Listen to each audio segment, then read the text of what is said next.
एक बार स्वर्ग से घोषणा हुई कि भगवान सेब बांटने आ रहे हैं। सभी लोग भगवान के प्रसाद के लिए तैयार होकर लाइन लगाकर खड़े हो गए। एक छोटी बच्ची बहुत उत्सुक थी क्योंकि वह पहली बार भगवान को देखने जा रही थी। एक बड़े और सुंदर सेब के साथ साथ भगवान के दर्शन की कल्पना से ही वह बहुत खुश थी।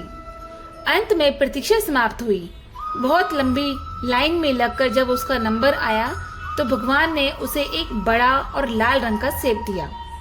लेकिन जैसे ही उसने सेब पकड़कर लाइन से बाहर निकली, उसका सेब हाथ से छूटकर कीचड़ में गिर गया। बच्ची बहुत उदास हो गई।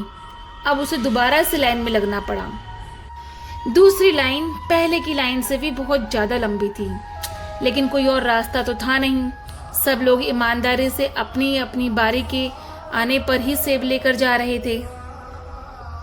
अंततः वह बच्ची फिर से लाइन में लगी और अपनी बारी की प्रतीक्षा करने लगी।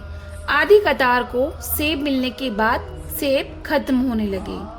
अब तो बच्ची और ज्यादा उदास हो गई। उसने सोचा कि उसकी बारी आने तक तो सेब खत्म ही हो जाएंगे, उसे क्या मिलेगा फिर। लेकिन वह यह नहीं जानती थी कि भगवान के भंडार कभी खाली नहीं होते। जब तक उसकी बारी आई तो और भी नए सेब आ गए। भगवान तो अंतर्यामी होते हैं। बच्ची के मन की बात जान गए। उन्होंने इस बार बच्ची को सेब देकर कहा कि पिछली बार वाला सेब एक तरफ से सड़ चुका था, तुम्हारे लिए सही नहीं था, इसलिए मैंने ही तुम्हारे हाथों से गिरवा दिया था।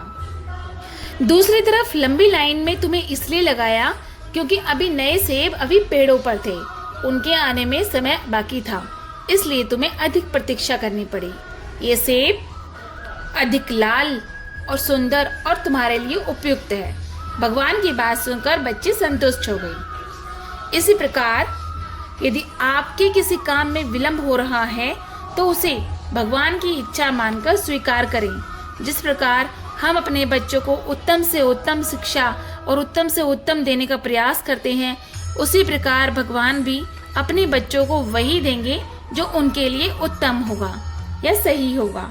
ईमानदारी से अपनी प्रतीक्षा, अपनी बारी की प्रतीक्षा हमें करनी चाहिए और उन परमपिता परमात्मा के लिए हर पल शुक्राना और हर पल गुणगान करना चाहिए। बोलो जय जय श्री राधे।